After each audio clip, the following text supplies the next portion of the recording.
Bom dia, primeira série, tudo bem com vocês?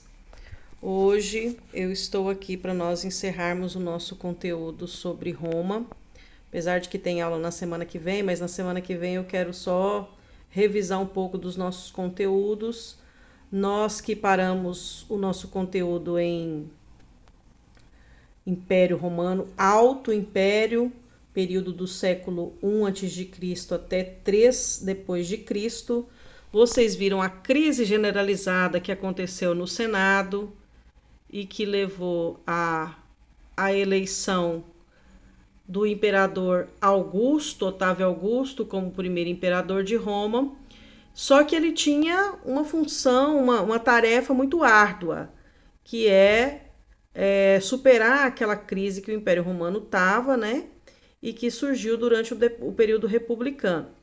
Só que o período expansionista romano, ele trouxe um período muito frutífero para o Império no primeiro momento, né? Mas justamente vai ser esse grande auge do Império Romano que vai também significar a sua derrocada, porque eles vão expandir demais o poder do exército, o fortalecimento do exército vai fazer com que o exército se torne uma camada social de maior importância dentro do Império Romano. Vocês se lembram bem que os mais importantes eram o Senado, né? Com o fim da República, o exército fica mais importante e, portanto, mais caro, né? Otávio Augusto, ele apostava que aqueles que eram escravos anteriormente, que foram libertos, cargos subalternos, simples, sem expressão, e nos cavaleiros, aquele trabalho que a gente fez sobre os homens novos, ou seja, dando cargo aos plebeus, né? Então vai ser nesse contexto de império, de expansão territorial, de exército fortalecido, que vai surgir o nosso personagem. Jesus Cristo e o nascimento do cristianismo. Bom, vocês já devem saber que Jesus Cristo nasce no período do governo de Otávio Augusto. Jesus Cristo nasce numa aldeia, né, aldeia que pertencia ao território da Judéia. A Judéia que estava sob domínio romano, portanto era uma colônia romana, né? Era um protetorado romano, que estava sobre o governo lá do governador Herodes, né? Romano e tal. E os judeus, eles não eram como se eles fossem necessariamente escravos, mas eles pagavam tributos, eles tinham toda uma vida de submissão ao Império Romano, né? Eles pertenciam ao Império Romano. A gente pode trazer mais ou menos para a nossa experiência aqui de Brasil com relação a Portugal. Nós não éramos escravos de Portugal, mas a gente tinha obrigações para com Portugal durante o período do colonato e totalmente sujeito a qualquer tipo de penalidade, de obrigatoriedade, etc. Óbvio que nem se compara o exército romano em cima das colônias, em cima das pessoas, com o poder de centralização que Portugal tinha sobre a gente aqui, né? Mas, enfim, e tinham esse pessoal que vivia na Judéia, que são chamados de judeus, lembrando que esses judeus são aqueles mesmos judeus que nós estudamos lá no princípio do conteúdo, como aquele povo de origem semita, de Abraão, que vai surgir lá na Mesopotâmia, só que eles agora não estão mais na Mesopotâmia. Vocês se recordam na história dos judeus, que eles fazem todo aquele período de peregrinação, que é o conhecido como Pessá de Moisés, né, que eles andam lá 40 dias, 40 anos no deserto para chegar numa tal de uma terra prometida, que é a Galileia. Chegando na Galileia, óbvio que existiam tribos que moravam lá, e eles entram em conflito com essas tribos, ganham, se estabelecem, e aí o modelo de organização que era tribal, patriarcal, passa a ser baseado nos juízes e depois nas tribos, e que depois, no final, quando já está estabelecido o reino dos judeus lá, quando eles se estabelecem, eles brigam entre si, né? E tem a divisão entre as 12 tribos, né? Fica as 12 tribos de Israel. Vocês se lembram dessa história? Entre Judá e Israel. E aí, obviamente, quem fica em Judá é chamado de judeu. Só que aí depois vai haver o período do cativeiro, e depois já no século 2 antes de Cristo, você tem o Império Romano dominando essa região, que antes tinha sido dominada até, inclusive, pelo Alexandre o Grande. Enfim, esses judeus, eles viviam da seguinte forma. Para o Império Romano, pouco importavam que religião que eles usavam, até porque essa questão religiosa em Roma ela é muito diferente do que a gente entende como religião. Lá eram mais cultos, né? Só que o império, ele tem uma representatividade teocrática. Vocês viram na questão que eu passei ontem para vocês? O César, ele é um deus vivo. Inclusive a palavra Augusto significa o eterno, para sempre. E César também é um deus, né? Seria descendente direto de Zeus, né? De Júpiter, que é o deus maior da mitologia romana, baseado na mitologia grega de Zeus. Enfim. Então, tirando esse respeito ao império, ao Estado e etc., os romanos não se importavam com a representatividade cultural ou religiosa dos povos conquistados, inclusive os judeus, desde que eles trabalhassem e pagassem os impostos. Tudo era uma questão de pagar impostos e trabalhar, enfim. E aí nasce Jesus Cristo. Jesus Cristo, vocês sabem, nasce na Samaria, né? Nasce em Belém de Nazaré, que era um vilarejo, uma aldeia da Judéia.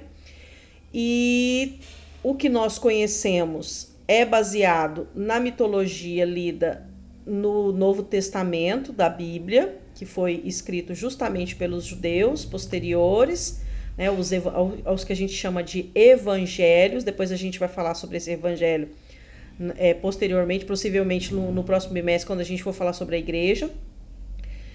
E Jesus Cristo então cresce e passa a difundir ideias religiosas, lembrando que os judeus já eram diferentes da maioria das pessoas, por se tratar de um grupo que acreditava no monoteísmo, ou seja, na crença de um Deus único, que é o Deus de Abraão, o Deus de Yahvé, né? Enquanto que os romanos ainda respeitavam aquele politeísmo do panteão, enfim. E Jesus então cresce e passa a propagar ideias religiosas, né, que vão ser depois basear então a doutrina que nós chamamos de cristianismo. Aí a gente tem uma imagenzinha fofa de um Jesus Cristo que com certeza não foi Jesus Cristo, porque esse aí é branquinho, dos cabelos lisinhos, né? Quando a gente sabe muito bem que aquele povo daquela região, eles eram mais morenos, tinham cabelos mais enrolados e nunca teriam olhos azuis, no máximo um verde gateado, mas enfim. As palavras de Jesus passam a incomodar muitas pessoas. Por quê? Porque existia uma profecia, essa profecia ela é feita por Moisés, se eu não estiver enganada, de que Deus iria enviar um Messias, né, para poder terminar de propagar a lei dele, a lei de Deus, e que salvaria as pessoas, os judeus, né? E Jesus passa a ser crido, ou seja, as pessoas passam a vê-lo como esse Messias que estaria, né, sendo aguardado aí pela fé judaica, A gente tem que diferenciar muito bem, separar muito bem o que é judaísmo e o que é cristianismo. Até aqui a gente não tem cristianismo. A gente só tem judaísmo e um cara que é etnicamente judeu, mas que na hora de passar a sua mensagem, as suas ideias, ele não necessariamente reflete as ideias judaicas. Tem que diferenciar muito bem isso. Por quê? Porque o judeu, ele é, antes de tudo, uma etnia cultural, né? Ele é o filho do pai e da mãe de origem judaica. E a religião desse povo é o judaísmo, que é uma religião antiga, que remonta a Abraão, que eu estava falando para vocês, etc, etc. Eles têm os ritos religiosos deles, que são ritos de milênios, né, que são repetidos até hoje e tal. Tem eles se encontram, então, nas sinagogas, que são os templos religiosos deles e tal. Tem o rabino e tal. E esse Jesus judeu, né, que todo mundo começou a ver que ele era diferenciado, ele tinha uns ensinamentos muito incômodos. Por que incômodos? Porque são ensinamentos e são ideologias e são doutrinas e palavras que têm um poder revolucionário muito grande. Por quê? Porque, como eu disse para vocês, os judeus eram povos conquistados do Império Romano. E nessa característica de povos conquistados, obviamente, eles deviam uma obediência ao Estado romano. E Jesus, ele tinha uma retórica, um discurso, dizendo: dai a César o que é de César, né, e a Deus o que é de Deus. Ou seja, já colocando o Deus de Javé muito mais importante do que as coisas mundanas, as coisas referentes a César, as coisas referentes ao governo. Jesus também condenava qualquer tipo de conflito, de guerra, de violência e essas questões de poder. Tanto que nós temos inúmeras passagens que são compiladas nesses evangelhos que serão escritos sobre Jesus. Notem bem o termo que eu vou usar. Serão escritos sobre Jesus. Não é necessariamente o que Jesus escreveu, porque Jesus não escreveu nada. E ele vai dizer, né, nas suas chamadas parábolas, né, que são mecanismos de escrita onde você usa um exemplo para explicar uma lição de moral.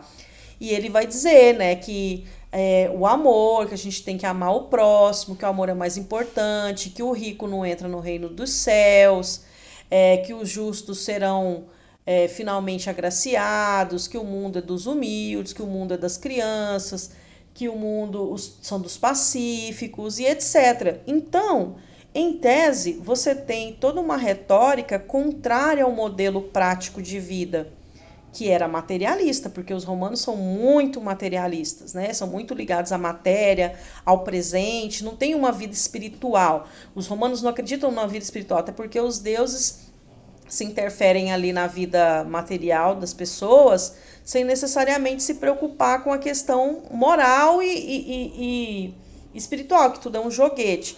E Jesus não. Jesus já vem e impõe uma série de orientações e observações de conduta de origem moral, e todas elas pensando nessa questão espiritual, acima da vida material, de amor, sem guerra, sem ódio, sem opressão, sem egoísmo, de perdão. A gente tem a parábola do cara lá que é perdoado as dívidas, né? Do filho pródigo. São vários ensinamentos que dizem que foi de origem de Jesus, né? Por que eu falo dizem? Porque não existe comprovação, né, gente? É que nem as histórias de Homero, é que nem os mitos, né? São tudo creditados, mas sem comprovação. Enfim, a gente não está aqui para discutir se é real ou se não é. Está discutindo aqui o que nós temos como elementos. E esses ensinamentos religiosos, esses ensinamentos morais, esses ensinamentos de amor, totalmente diferentão, né? Praticamente Jesus era o Karl Marx da época. Isso vai incomodar demais a galera. Por quê?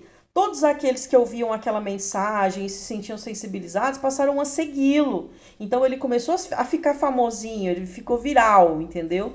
Se tornou um meme viral e todo mundo começou a curtir ele. Judeus e não judeus, qualquer outro povo ali que tivesse acesso à informação dele, começou. Por quê? É um cara que estava prometendo que tudo ia dar certo no final, que tudo ia ficar bem, prometendo que Deus ia recompensar a dor de todo mundo. Então, eram coisas muito positivas para quem estava assim, bem ferrado e sofrido, que é o caso de todos os povos que sofriam a dominação romana. E ele começou a incomodar então os poderosos, mas também os seus. É, isso mesmo. Os próprios judeus, principalmente aqueles de cargos elevados dentro da hierarquia judaica, da igreja judaica, da religião judaica, também começaram a se sentir enciumados, né? Porque ele era judeu, ele não falava em nome do judaísmo, que fique bem claro, mas naquela parábola, por exemplo, do bom samaritano, ele joga a moral do levita lá embaixo e eleva uma pessoa que era considerada sem religião, né? Que era o samaritano, né? Que na verdade ele nem é sem religião, ele só não era judeu, né? Então, Jesus começou a incomodar demais. E as tradições religiosas, então, vão sendo modificadas e colocadas em xeque, e por tudo isso, Jesus sofre uma conspiração de judeus e não judeus, é preso e condenado à morte. O que eles não sabiam é que essa morte o tornaria muito mais reconhecido ainda com sua morte, com as coisas que se seguem depois de sua morte, se tornaria um mártir, e o cristianismo então passa a ser visto como uma grande ameaça à sociedade. Porque ela era contra a escravidão, ela era negacionista do poder do imperador, que ele falava que Deus acima de tudo, negava-se a adotar os deuses romanos. Se inicia então, após a morte de Jesus, um período de forte repressão e perseguição contra os cristãos, que passam a ser considerados então fora da lei. Mas, gente, vocês já viram algo mais forte para você fazer uma ideia crescer do que torná-la proibida? Né? Então, todas aquelas palavras de aconchego que Jesus deixou trouxe alento para as pessoas e um motivo para elas lutarem. Lutarem do ponto de vista material, ou seja, por sua vida física, por liberdade do Império Romano e tal. E na questão moral também, de parar de dar tanta atenção à materialidade, pensar no espírito, de perdoar. Lembra da passagem que ele fala? Aquele que não tiver livre do pecado, que atira a primeira pedra e etc. Então isso muda todo o paradigma. Mas eles vão ser duramente reprimidos. Lembrando, reiterando aqui, que não só os judeus passam a aderir e seguir essas ideias de Jesus, como os próprios romanos e os próprios povos que se encontravam ali, que foram, que conheceram as ideias, né?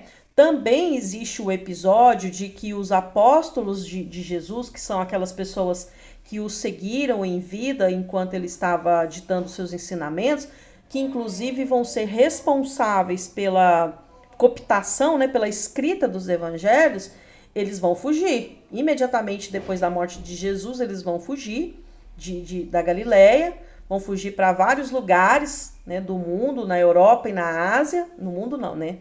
Na Europa e na Ásia, se eu não me engano, até a costa norte africana. E lá eles vão difundir os evangelhos. E esse vai ser, então, o germen, a célula do que nós vamos conhecer posteriormente de cristianismo. Eu vejo vocês na próxima aula. Um beijo grande. Fiquem todos com Deus.